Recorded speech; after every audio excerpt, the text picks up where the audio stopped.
O programa a seguir é uma produção independente. Seu conteúdo é de total responsabilidade de seus idealizadores.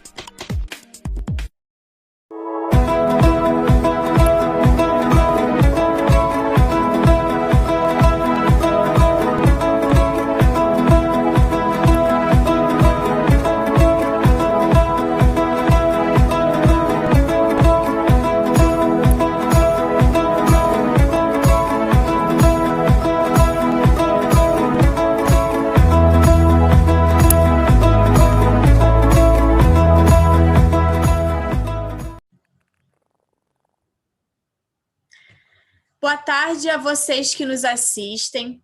Hoje o programa do CDDH vai prestar homenagem ao centenário do grande educador, pedagogo e filósofo Paulo Freire, patrono da educação brasileira, segundo a Lei número 12.612. Paulo Freire trouxe ferramentas inovadoras de emancipação através da alfabetização.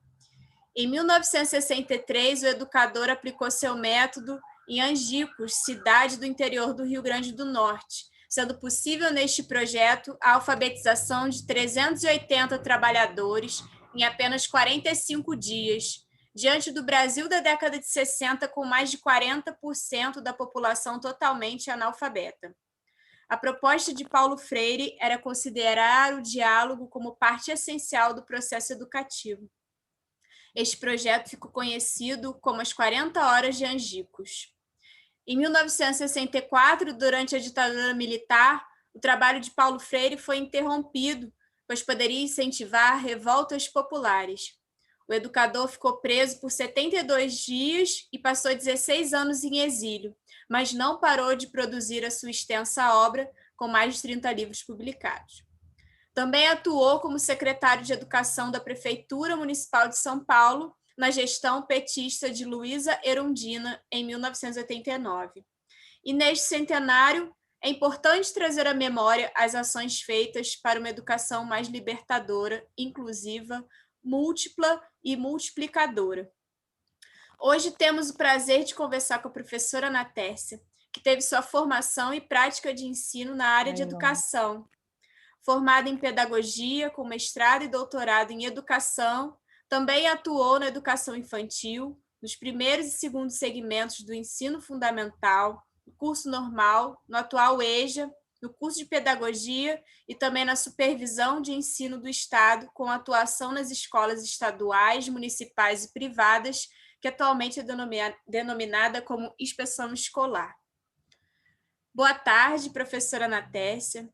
É um grande prazer conversar com você neste dia que a gente homenageia esse grande educador. Então, agradecemos muito a sua presença no dia de hoje. Boa tarde a todos, eu agradeço muito pelo convite, me sinto muito honrada com isso. E, assim, quero saudar a todos que estão nos ouvindo. Boa tarde. Como a Bárbara falou, é com muita alegria, muito prazer a gente estar recebendo, você, professora, aqui nessa tarde de hoje. E para começar, então, a nossa primeira pergunta, a gente gostaria que você falasse um pouco sobre a importância de Paulo Freire na educação brasileira e também sobre a sua repercussão em todo o mundo, e quais foram o marco da trajetória de Paulo Freire, que são fundamentais para a nossa sociedade, na sociedade que a gente vive hoje. A importância de Paulo Freire é principalmente no mundo inteiro, em todos os países que ele é conhecido, ele é mais citado no mundo, em todas as universidades, do que qualquer outro autor. No Brasil, infelizmente, a importância dele também é enorme, mas nós tivemos aqui um processo político que fez com que ele fosse colocado de lado e se tornou uma pessoa que foi criminalizada pelo simples fato dele querer que as pessoas se tornassem educadas. Então, o grande marco dele da educação é que ele se preocupou principalmente que todos, além de serem alfabetizados, que todos se tornassem pessoas críticas e pessoas que tivessem consciência da sua realidade, conhecimento da sua realidade. Esse é o principal marco da educação de Paulo Freire. Eu poderia acrescentar muito mais elementos a esse meu pensamento sobre o Paulo Freire, mas parece que nós temos aqui um tempo não muito longo, mas principalmente no mundo de hoje, Paulo Freire se torna cada vez mais importante, porque ele foi o defensor da liberdade de todos, que todos estivessem livres da opressão, e nós vivemos num mundo em que o momento, né, atual do capitalismo ele está passando pela sua fase mais perversa, que é o neoliberalismo, em que cada vez mais as pessoas deixaram de ter liberdade em função desse capitalismo exacerbado. Então, nós vemos um mundo com muito mais pessoas escravizadas, ao contrário do que deveríamos pensar sobre o processo de desenvolvimento. Então, esse processo de desenvolvimento parece que funcionou ao contrário. Em vez das pessoas se tornarem mais livres, elas se tornaram mais oprimidas. Essa eu acho que é uma grande reflexão que a gente pode fazer. Sim, é bem verdade, né? E pegando um pouco desse gancho, né, que você fala dessa educação libertadora, né? A nossa próxima pergunta, ela fala um pouco sobre isso, né? O que seria uma educação libertadora, numa educação como prática de liberdade, né? Como que essa educação podia auxiliar no fim de uma cultura tão opressora? Então, o Paulo Freire, ele se baseou na realidade dele, porque ele foi uma criança de uma família numerosa, eles tinham um nível de vida um pouquinho satisfatório, mas passaram por muitas dificuldades, e isso marcou muito a vida dele. E ele observava na realidade dele lá onde ele vivia, né, no Recife, que havia muita injustiça social, né? Muitas pessoas que eram da elite e que essas pessoas viviam numa situação de muitos privilégios e os demais, os trabalhadores, viviam numa situação de muita opressão. Então, a partir disso, chegou um momento em que o prefeito de Recife era o prefeito de Recife, ele quis chamar um educador para fazer um projeto junto com o movimento que acontecia no momento, que foi o movimento de cultura popular. Esse prefeito, que era Miguel Arraes, ai, meu Deus, eu esbarro aqui.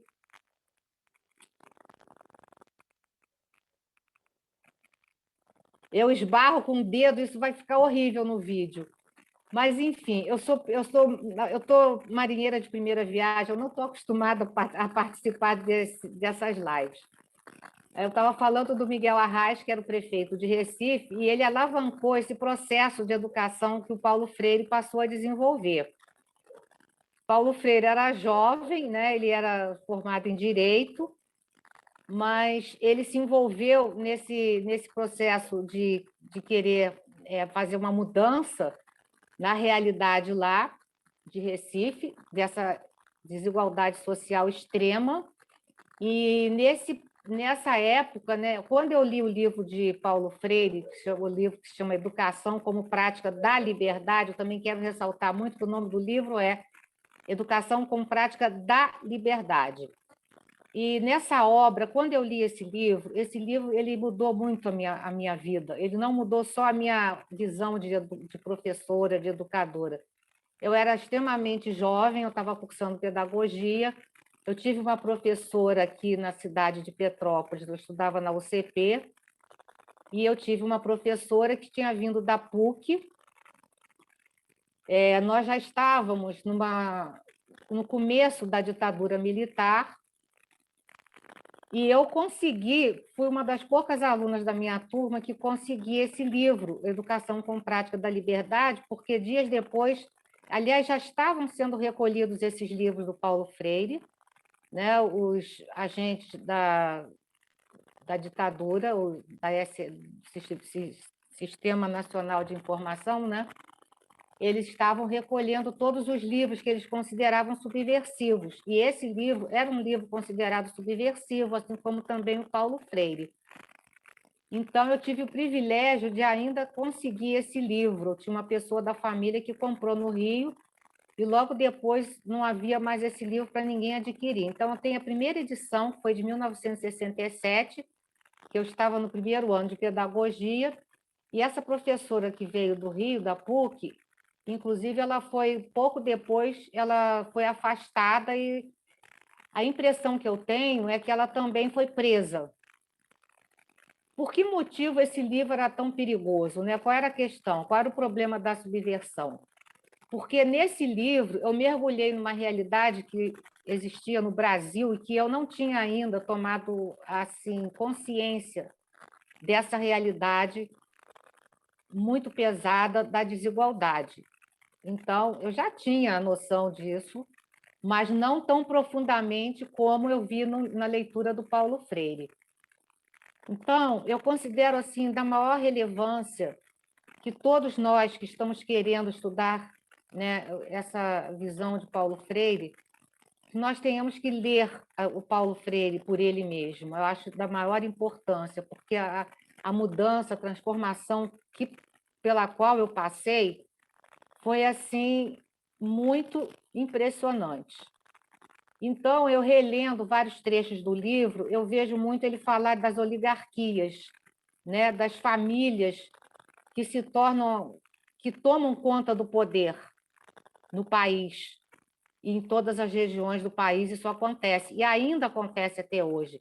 É como no tempo das capitanias hereditárias, são famílias que se tornam donas do poder, isso acontece muito na esfera governamental, acontece na área na área jurídica, né? Pessoas que são desembargadores e ministros dos Supremos Tribunais e tal, são verdadeiras capitanias hereditárias, isso não muda, então dificilmente alguém entra nessas esferas se não forem partícipes dessas famílias da oligarquia. Então, isso mexeu muito comigo, né? Mostrou essa dura realidade, como é difícil que ela seja mudada. Tanto é que aconteceu de as pessoas que entraram nesse projeto lá de Angicos, né, foram presas, inclusive o Paulo Freire. Então, essa questão da liberdade é porque Paulo Freire fala sobre a importância, a relevância de que nós, professores, e nós, educandos, que ele considera que todos nós estamos ainda em processo de educação, mesmo sendo professores, que nós temos que tomar consciência de tudo, da realidade. No caso daqueles que ele estava preparando para alfabetizar, ele fala sobre ele fala muito sobre o processo de transformação da consciência crítica, da consciência ingênua, para o processo de consciência da consciência crítica. Então, a transição, todo o processo educativo, segundo Freire, nós temos que transitar da consciência ingênua para a consciência crítica. O que é isso? A consciência ingênua é quando nós não temos ainda a noção de tudo que está ao nosso redor. Ele não quer dizer que os educandos são pessoas menos ou mais do que outros, mas é necessário sair dessa consciência ingênua. O que seria a consciência ingênua? Eu, pessoalmente, eu faço uma analogia com da consciência ingênua seria o senso comum. São as crenças que nós temos, as hipóteses que nós temos sobre qualquer coisa da vida, do mundo, da ciência, do conhecimento, e que nós temos que sair dessa consciência ingênua para passar para a consciência crítica, para poder, vendo essa realidade, nós podemos criticá-la para poder mudá-la. Então, a liberdade só vai ser possível quando esse processo de transição da consciência crítica para a consciência, da consciência ingênua para a crítica, quando ela acontece. Se ela não acontecer, nós não podemos ser agentes da nossa própria transformação e muito menos do que está ao nosso redor. Portanto, essa educação baseada nesse pensamento, ela não pode ser uma educação que ele chamou de... não é um espontaneísmo. A educação ela requer que nós tenhamos objetivos, né? Embora não seja uma imposição, não pode ser uma imposição, porque nós temos que estar conscientes desse processo, então nós estamos querendo que essa mudança aconteça, mas ela não pode ser algo que qualquer um vai fazer de qualquer jeito, não é assim. Então tem que haver uma certa... Paulo Freire ele foi avesso à palavra método. Embora todos nós usemos a palavra método, fala-se método Paulo Freire de alfabetização. Ele diz, não, eu não criei um método. Mas, então, o que eu faço? Eu, como quero seguir muito as pegadas do Paulo Freire, eu não quero mudar o que ele falou, eu chamo esse processo, né, de transformação, eu chamo de filosofia, eu chamo de uma perspectiva freiriana, então, não chamaria de método, porque para o Paulo Freire, o método, se eu uso a palavra método, ela se torna uma coisa muito rígida, engessada, né? Então, nós teríamos que fazer um trabalho sempre adequando às realidades onde essa mudança, esse processo educativo está acontecendo. Então, logicamente, partindo dessas ideias todas que eu estou falando, a educação, para ser libertadora, principalmente, o primeiro ponto nós temos que fazer com que essa educação aconteça de modo que os educandos saiam da consciência ingênua para a consciência crítica. Ela tem que ocorrer num processo dialógico, né? Não pode ser uma imposição, tem que ser baseada no diálogo e no conhecimento do educando e da realidade onde ele está inserido. E só assim ela vai se tornar libertadora. E tem que ser também transformadora. Então, para que a liberdade aconteça, nós temos que ser também o que Gramsci foi um filósofo que inspirou muito Paulo Freire, não só Marx, como também o Gramsci. Gramsci foi um fundador do Partido Comunista da Itália, ele também passou muitos anos preso, ele ficou preso até morrer, praticamente, ele saiu o Mussolini libertou o Gramsci praticamente só para ele sair dali da prisão e morrer, porque ele já estava muito doente, foram muitos anos de prisão, e ele deixou uma obra extensa, e o Paulo Freire bebeu muito nas obras de Gramsci e de Marx. A questão do Paulo Freire, quando ele enfatiza a dialética, é porque ele se baseou muito na dialética de Marx, e também no Gramsci, porque o Gramsci diz que todos nós podemos ser intelectuais transformadores, não só os intelectuais no sentido do termo como a gente conhece, né? Que a gente fala, fulano de tal é um intelectual. Não. Para o Gramsci, todos nós podemos ser intelectuais transformadores, desde que nós tenhamos essas ferramentas de estar conscientes da realidade e que nós possamos assumir essa consciência e podemos também fazer as transformações necessárias nos lugares onde nós estamos. Então, o professor, logicamente, ele deve ser um intelectual que vai fazer a transformação, ele tem que ser um transformador. E isso, para mim, ficou muito claro a partir da leitura desses autores, né? Do Gramsci, que eu li bastante, e do Paulo Freire, principalmente. Então, é isso. Essa educação não pode ser assim algo que qualquer um vai realizar alguma prática. O Gramsci ele falou a principal filosofia, né, do pensamento de Gramsci é a filosofia da praxis. E o Paulo Freire usa muito o termo praxis, né, para vocês que já devem ter alguma leitura do Paulo Freire. O que é a praxis? Praxis não é a prática, né? A palavra praxis não significa prática, somente. Praxis é você refletir sobre a prática para transformá-la. Esse é o significado do termo praxis. Então, eu coloquei aí alguns pontos, né, importantes para a gente ter consciência desse papel de sermos transformadores, junto com os educandos e educadores, que no caso Paulo Freire diz que nós somos tudo, né? Nós somos educadores e educandos. Quando a gente educa, nós estamos também sendo educados. É isso. Nós podemos passar para a próxima pergunta. Só temos 10 minutos, eu falei demais. Não, jamais, que isso. Nós estamos recebendo esse conhecimento, com certeza.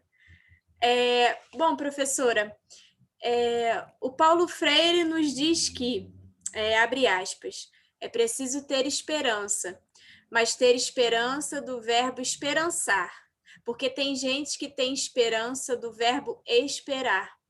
E esperança do verbo esperar não é esperança, é espera. Esperançar é se levantar, esperançar é ir atrás, esperançar é construir, esperançar é não desistir. Esperançar é levar adiante, esperançar é juntar-se com outros para fazer de outro modo. Fecha aspas. O que você pode dizer para todas, todos e todes sobre o verbo esperançar a partir do futuro que enfrentaremos na educação e na luta por desigualdades? Qual seria o seu conselho para esse esperançar se manter vivo? Bom, primeiramente eu vou começar pela última parte. O Paulo Freire, ele não dizia que a educação era uma doação. Então, você está me pedindo para eu dar um conselho. Então, não vamos considerar que isso é um conselho, tá? Mas o Paulo Freire era o homem da praxis, da filosofia da praxis mesmo do Gramsci. Nem todos que estão assim querendo tratar do pensamento de Paulo Freire, nem todos têm todo esse conhecimento do Paulo Freire ser que bebeu muito na fonte do Gramsci, que se baseou na filosofia da praxis, que é você refletir sobre a realidade e para transformá-la. Então, nesse sentido, eu vou falar que a educação realmente não é uma doação, né? Não é aquela questão da espontaneidade, do espontaneísmo. Paulo Freire fala demais disso nesse livro, A Educação como Prática da Liberdade, e também fala disso também até na Pedagogia da Autonomia, porque esse Pedagogia da Autonomia, que é um livro que muitas pessoas consideram que é uma leitura fácil, não é. Eu considero bastante difícil, porque ele fez como que uma síntese de tudo que ele já tinha escrito e praticado na vida, né? Eu considero que esse livro Pedagogia da Autonomia sintetiza tudo isso, e é uma linguagem que, para mim, eu considero bastante difícil. Então, essa questão da doação, a questão da educação não ser doação, não ser uma questão assistencial, ela é uma educação que os indivíduos, as pessoas, os sujeitos, né? No caso, Paulo Freire usa muito o termo sujeitos, nós somos sujeitos da nossa prática, da nossa história, nós construímos a nossa história. Então, ele fala sobre justamente nós sermos esses sujeitos ativos e não passivos. Nós não vamos receber a educação. Nós não falamos para os educandos, nós falamos com os educandos. Então, essa questão é muito importante dentro da visão de Paulo Freire. Então, nós temos todos que estar ativos. E uma coisa que me aflige muito no mundo atual, eu observo muito isso, eu participo muito das marchas, das manifestações, e sempre participei, eu estou sempre ativa ainda nesse processo, embora não esteja mais trabalhando na sala de aula, lamentavelmente, eu gostaria de ainda estar, mas eu vejo como o nosso povo está acuado, acovardado, e eu diria passivo, diante da realidade que nós estamos vivendo no momento. A realidade que nós estamos vivendo no momento eu considero tão ou mais grave do que no tempo dos anos que nós chamamos de anos de chumbo, que foram os anos da ditadura, porque havia movimentos de reação As pessoas foram presas, as pessoas arriscavam a sua vida, e a gente não vê isso hoje em dia. Eu vejo um povo, eu vou ali na rodoviária, nos pontos de ônibus aqui da cidade, né, na rodoviária aqui do centro da cidade, eu vejo um povo totalmente passivo. Eu não vejo ninguém falando nada, nem se queixando, entendeu?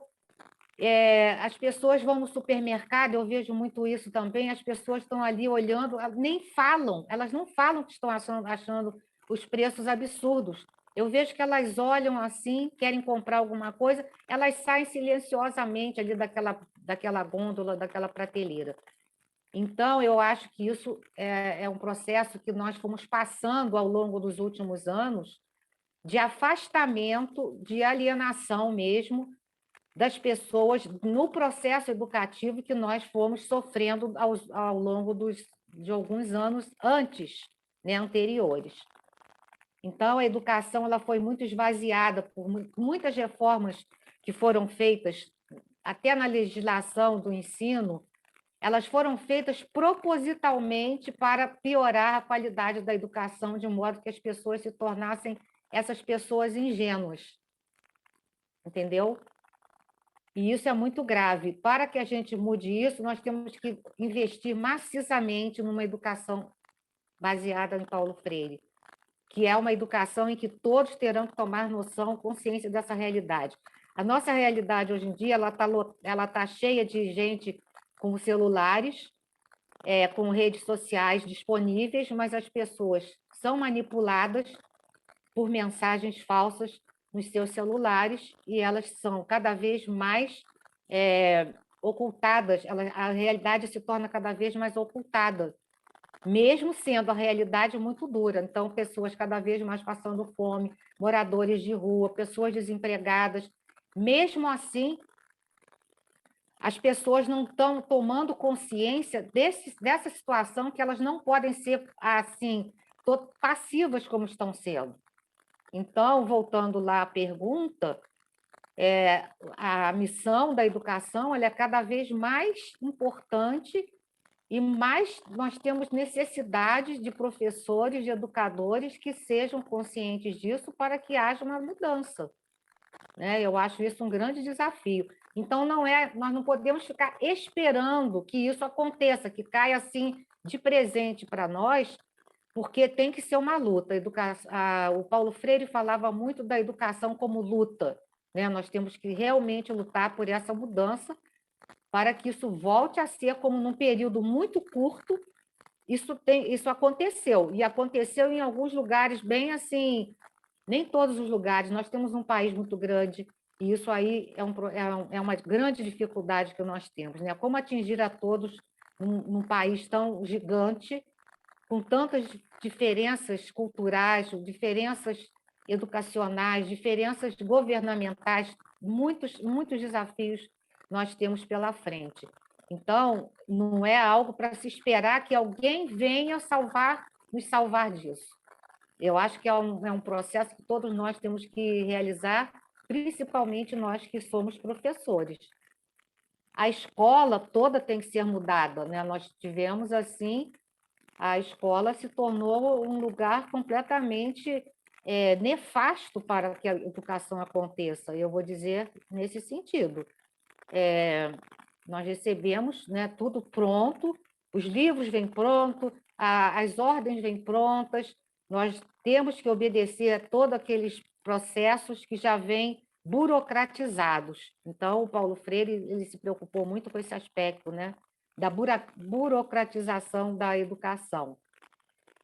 Mas, ao mesmo tempo, nós temos que ser criativos, né, e sujeitos da nossa prática, assim como também os educandos, né? Todos nós, educandos e educadores, nós temos que ser sujeitos, não podemos só esperar, nós temos que esperançar fazendo, né? Aprender a fazer fazendo, e mudando e transformando. Esse seria o meu último assim, recado. Aquela última pergunta vai acontecer ou nós temos que encerrar?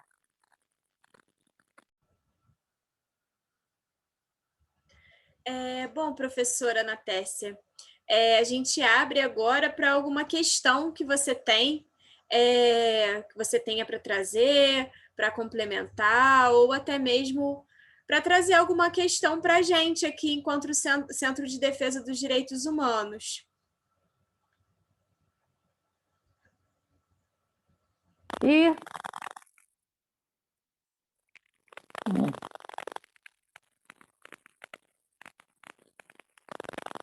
você está mutada, Cléo. Você pode trazer agora a questão para a gente, professora. Sim.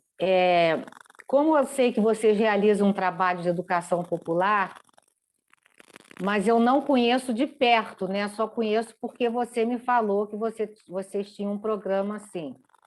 Aí eu queria saber de vocês qual o entendimento que vocês têm de educação popular. Bom, vou iniciar um pouquinho, mas a Cleo tem muita coisa para acrescentar também. Você falou sobre a praxis, né? Sobre essa prática que, na verdade, não é somente a prática, mas é a reflexão a partir da prática. E isso aqui no CDDH, né, que é o Centro de Defesa dos Direitos Humanos, que funciona há mais de 40 anos com a educação popular, a gente diariamente está refletindo sobre essa prática, porque a gente trabalha com pessoas em vulnerabilidade social e que, por conta disso, a gente precisa estar sempre pensando, refletindo sobre como a gente trabalha com a educação para esse povo que é mais atingido, né? Socialmente, economicamente. Então, a gente trabalha com a população de rua, que não podemos impor nada para eles, né? Eles têm uma vida, eles têm uma prática, eles têm um modo de viver e que o nosso modo de viver não é melhor nem pior do que o deles. Então, a gente precisa estar sempre muito atento em como falar, como se portar com essa população, né? Não somente com eles, né? Mas com toda a prática de educação popular, porque é essa questão, né? A gente não deve impor nenhuma prática, nenhuma forma como melhor, como superior. Então, eu fico pensando nessa questão do diálogo ser sempre o que é de mais importante durante esse processo. O diálogo, mas principalmente a escuta, né? Uma escuta ativa em relação ao outro, porque é através do escutar que a gente vai perceber o que aquela pessoa está precisando, né? Infelizmente, no momento da pandemia, a gente tem trabalhado muito mais com assistência do que com essa movimentação de transformação, né, que você trouxe. Existe, sim, mas o assistencialismo ele tem sido muito maior por conta do momento que a gente está vivendo, o aumento da miséria, da pobreza, as crianças que não têm ido para a escola, né, como era antes. Então, aconteceu, nesse momento da educação popular, no CDDH, uma mudança muito forte em relação ao contexto que a gente está vivendo, né? Então, a gente teve que se adequar de uma forma para que a gente possa tá assistindo a população, tá ouvindo a população, o que ela está precisando e o que é de mais urgência, né? A gente está lidando com urgências nesse momento, né?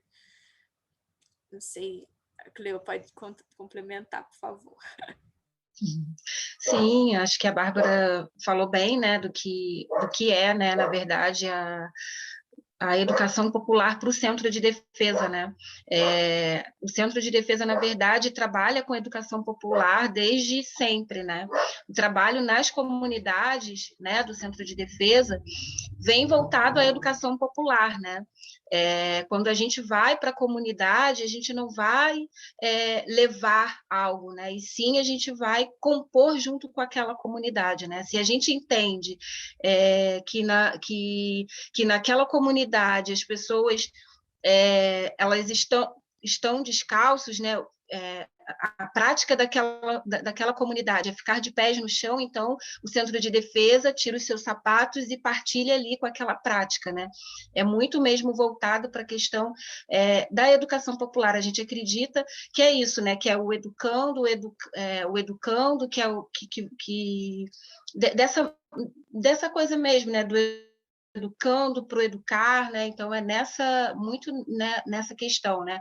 A gente tem um trabalho, né, com jovens de educação ambiental e que a gente acredita muito que vem muito a partir da educação popular, né? Porque com o trabalho que a gente teve com jovens de educação ambiental, os jovens faziam ali essas práticas, né, de construir quintais ecológicos. Então a gente ia na casa dos jovens, a gente olhava para a casa do jovem e percebia como que a gente poderia estar auxiliando ali, né? E que na verdade a gente tratava muito os saberes, né? Os saberes ancestrais, né? Então a gente não levava ali uma educação ambiental já formada, e sim a gente ouvia os responsáveis, a gente ouvia os pais, então a gente partilhava ali esses saberes, né? Porque tem aquela, né? A gente nunca trazia essa coisa, né? De que o que a gente eu sei e você vai me ouvir. Né, e o que a gente sempre trazia essa questão do que aquela família tem para nos oferecer para que a gente pudesse compartilhar aqui junto esses saberes, né? Sempre a multiplicação desses saberes, né? Então, a prática do Centro de Defesa é sempre voltada para a educação popular, né? Estar na comunidade, sempre pensando nessa educação popular, sempre pensando nesses saberes diferentes, né?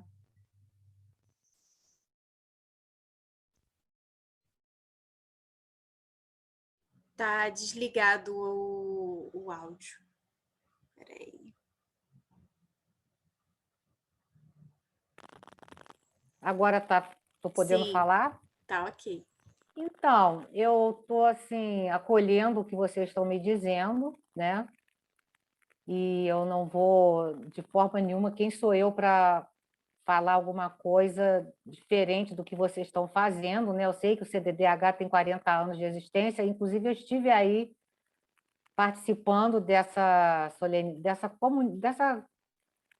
houve uma festividade, uma comemoração aí no CDDH, e eu estava aí para comemorar esses 40 anos de existência, né? Então, eu conheço a Carla, eu conheço o trabalho que é desenvolvido, acho louvável. Eu ouvi relatos de muitas pessoas que tinham sido moradores de rua e que não eram mais moradores de rua, que começaram a trabalhar e a viver uma vida diferente depois, né?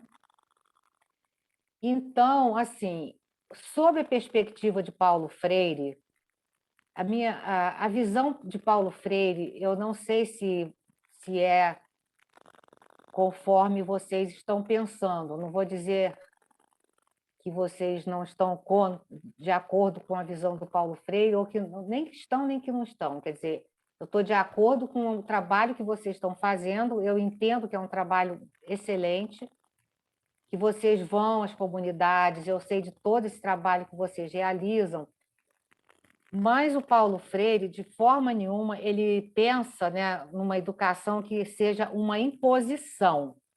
Aqui, desde o momento que nós estamos aqui conversando, eu estou falando sobre um processo de o educando, né, o sujeito que está ali num processo, que é um processo de transição da consciência ingênua para a consciência crítica. Então, é um processo de transformação mesmo desse sujeito. Então, quando a gente fala que não devemos impor, sim, Paulo Freire dizia que esse procedimento, esse processo, né, de transformação, não é uma imposição. Não é um professor que chega na sala de aula e fala: eu vou doar o meu conhecimento para esse aluno. Não, não é. Inclusive, a gente nem usa mais a palavra aluno, porque aluno quer dizer sem luz, né? Então, nós não consideramos que é uma pessoa que está sem luz, que nós vamos ali levar uma luz para ele. Não pode ser realmente uma imposição. Mas a Cleo, ela falou sobre... Cleo, não sei se é Cleo ou Cleonice ou Cleo que você falou, né, como ela gosta de ser chamada. Se uma pessoa está descalça, e numa comunidade as pessoas gostam de estar descalças, isso é um exemplo, né, que ela usou. Nós não vamos ali chegar e dizer, não, vocês têm que andar calçados. Não é bem assim como... talvez não seja bem assim a questão. Porque se o sujeito está apenas conformado com alguma condição de vida, de existência, essa conformação é algo que o Paulo Freire é totalmente contrário. Estar conformado é algo que não pode ser, que não deveria ser de acordo com o pensamento de Paulo Freire. Eu não estou dizendo que Paulo Freire é certo ou errado, e nem eu estou dizendo que a visão que vocês estão tendo ou praticando está certa ou errada. Não é uma questão de certo e errado. É uma questão de estar... Nós estamos falando aqui de uma comemoração do centenário de Paulo Freire, certo? Então, nós estamos aqui tratando, conversando sobre essa visão do Paulo Freire. É um ponto muito abordado pelo Paulo Freire, que essa questão da opressão ela está muito vinculada a essa conformação. Quer dizer, eu estou conformada de estar na rua, eu estou conformada de não ter agasalho, eu estou conformada com tudo isso. Então, eu sei que existe essa questão dos moradores de rua, eles mesmos não quererem sair daquela situação. Eu sei que existe isso. Eu não só sei, como vejo, por exemplo, o padre Júlio Lancelotti, lá, né, em São Paulo, que ele faz um trabalho maravilhoso, em várias entrevistas do padre Júlio Lancelotti, ele conta essa situação dos moradores de rua não quererem sair da rua, eles querem estar ali. Então, o que nós temos que fazer? Ou podemos fazer dentro da visão de Paulo Freire, sempre pensando nessa perspectiva. Não é a visão minha, professora Ana Tércia, que está falando. Eu estou falando aqui como uma pessoa que está de acordo com o pensamento do Paulo Freire.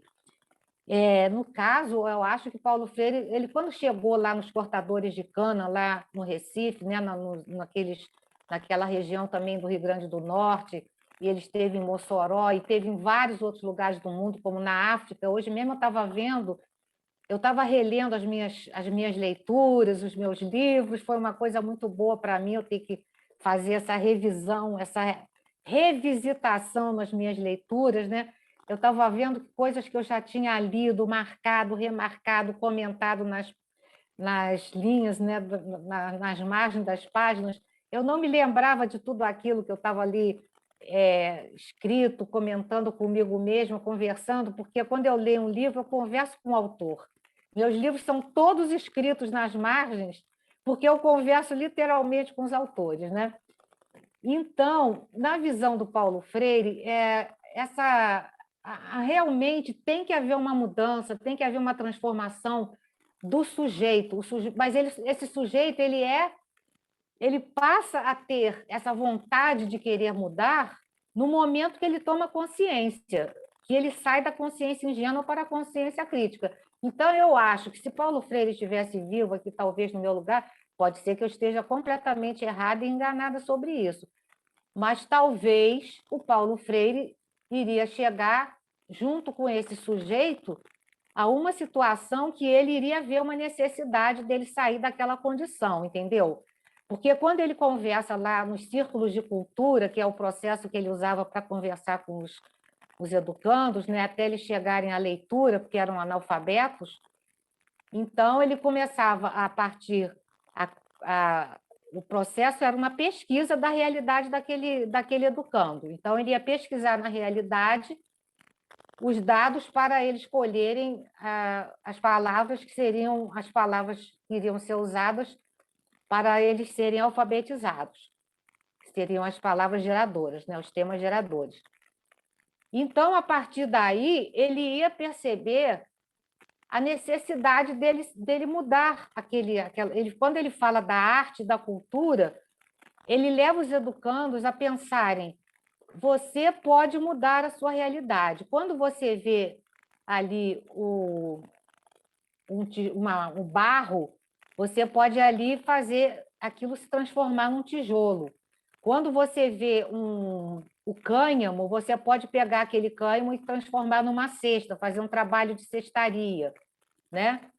A pessoa que trabalha na culinária, né, a cozinheira, ela tomar consciência de que ela está fazendo cultura, ela está transformando o alimento num prato, né, numa alimentação, num prato típico, por exemplo, da região. Então, ele faz com que esse adulto, ou mesmo que não seja adulto, o jovem, ele pode ser o transformador, sim, da realidade. Então, ele é criador de arte, ele é criador da cultura. Nesse ponto de vista, eu acho que o Paulo Freire ele vai além, ele vai adiante. Ele não está querendo impor, mas ele faz com que o próprio educando chegue a essa conclusão, de que ele pode ser transformador, ele pode ser criador de cultura, de arte e de conhecimento. Entendeu? Ah, o gatinho. Sim, eu entendi. Só fazendo um parêntese, professora, não quis dizer, né, eu usei esse exemplo, né, na verdade, dos pés descalços, mas não no sentido de se conformar com aquela situação, né, da gente ser Sim, um sim. agente transformador, né, mas é no sentido É. mesmo de compartilhar saberes, né, porque Uhum. se, né, no sentido de que, olha, eu estou andando descalço aqui nessa areia, sabe? Será que também não é importante você sentir essa areia, esse pé no chão, né? E aí sim fazer essa educação transformadora, né? Do que eu estou sempre acostumada a usar o sapato, mas olha, experimenta também, sabe? Então acho que aí essa coisa de compartilhar os saberes, né? De que eu também tenho saber de que se eu andar com os pés no chão, eu estou sentindo aqui areia, aqui pode ser um lugar, né, que eu posso plantar e que possa Sim, florescer, diferente do que eu tiver com um sapato, né? Então é só para fazer o esse é o parênteses ponto. assim, de que na Eu verdade entendo, compartilhar esse saber, né? Não eu não no entendo. sentido de ficar acomodado, né? Sim, eu entendo isso, mas o Paulo Freire, quer dizer, a maravilha dessa visão do Paulo Freire é que ele vai a campo, né? Ele vai a campo, ele vai conversar com os pescadores, com os colhedores de cana, com o operário da obra, com todas as pessoas que ele foi tratar da questão da alfabetização, ele foi a campo.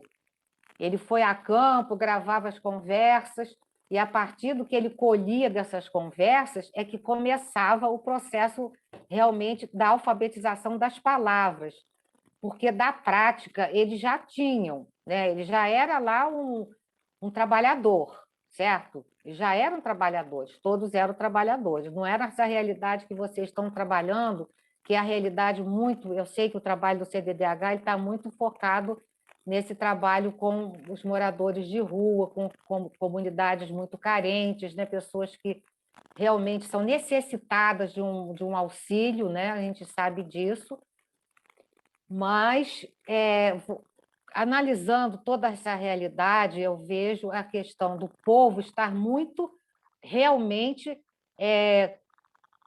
ele está acomodado, sim, de verdade. O povo está muito acomodado na nossa realidade atual.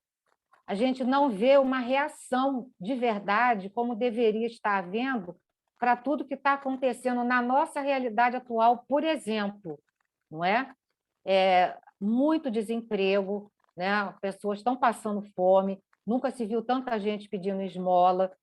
Então, eu acho que vocês que estão muito em contato com essas pessoas, é importante você conversar, colher deles, né, toda a necessidade, toda a dificuldade que eles têm, mas fazer com que eles também sejam agentes de mudança de si mesmos, de alguma mudança que possa ser feita ali naquele contexto, naquela realidade onde vocês estão. Compartilhar os saberes, eu entendo que é perfeito, que é fundamental, que foi o que Paulo Freire fazia, né? Ouvir, escutar O Paulo Freire ele falava muito sobre a pedagogia da pergunta. Se eu não me engano, ele tem um livro que se chama Pedagogia da Pergunta, que todo encontro com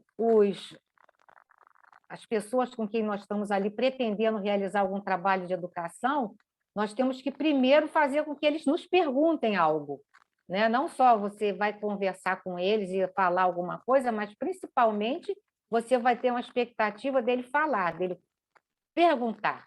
Eu acho que para o educador de sala de aula, isso é uma proposta muito importante, porque é muito comum que os professores já chegam na sala com o que é que eu vou dar aula hoje, né? O que é que eu vou fazer hoje.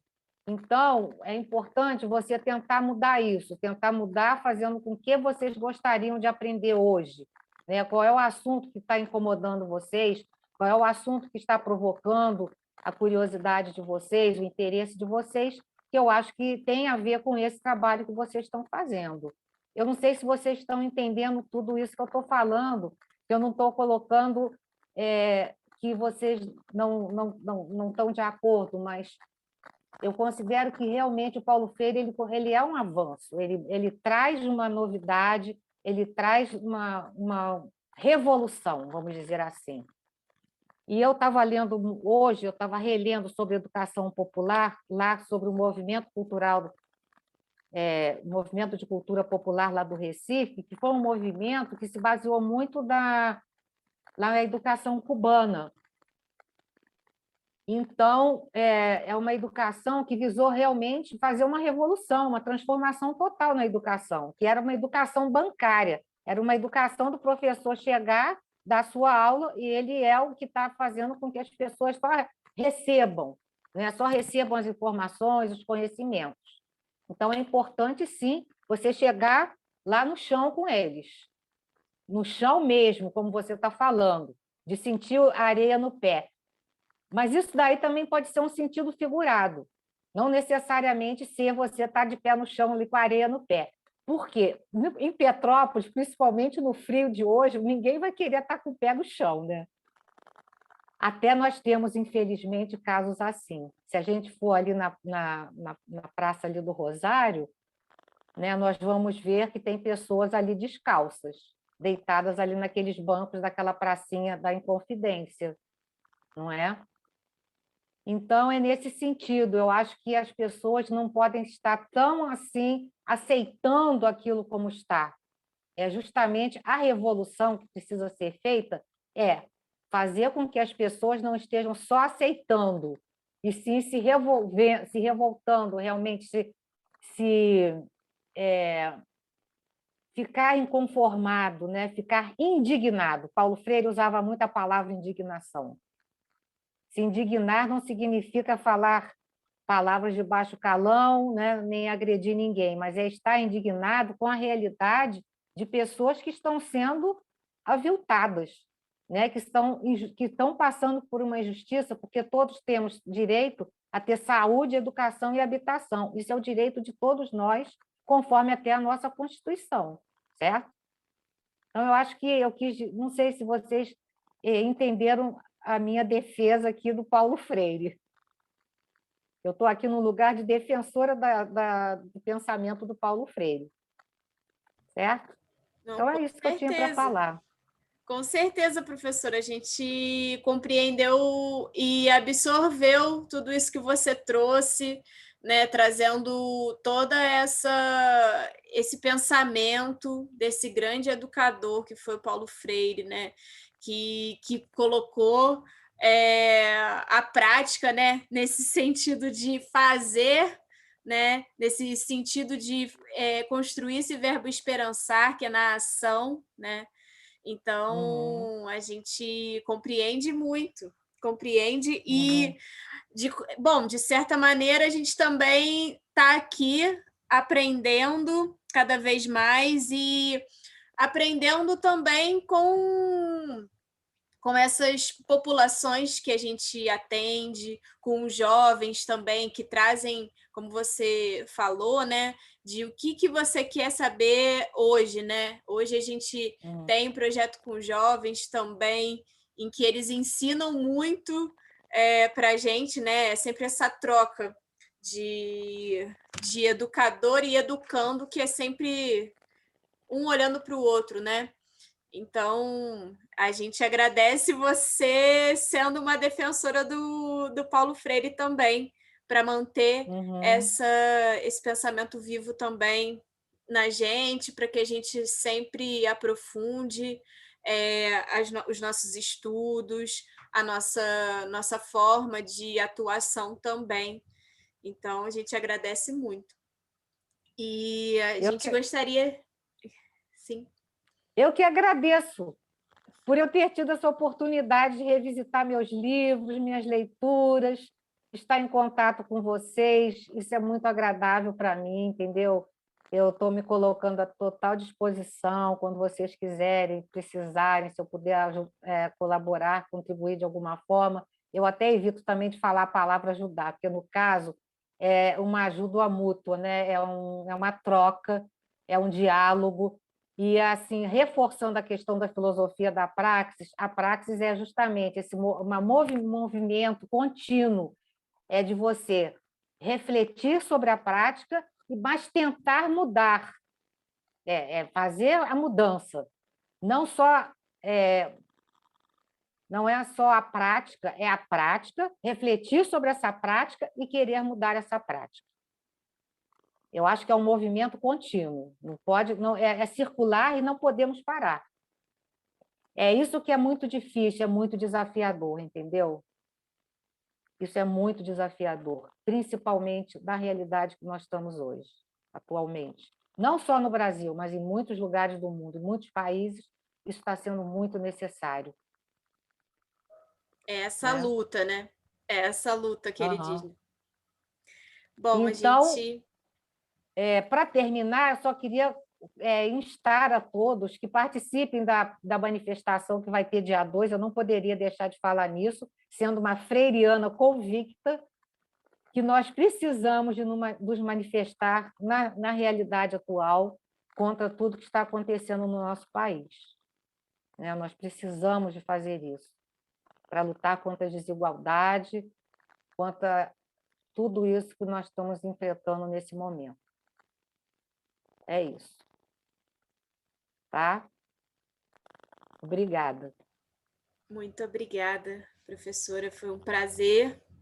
E assim finalizamos este programa do CDDH, para que o Esperançar esteja aceso e em ação e em circularidade diante de um país que ainda não erradicou o analfabetismo e ainda reduziu investimentos na área da educação durante o governo atual. Então, agradecemos a presença da professora e agradecemos a quem nos acompanha no nosso site, no YouTube, nas redes sociais. O nosso muito obrigada.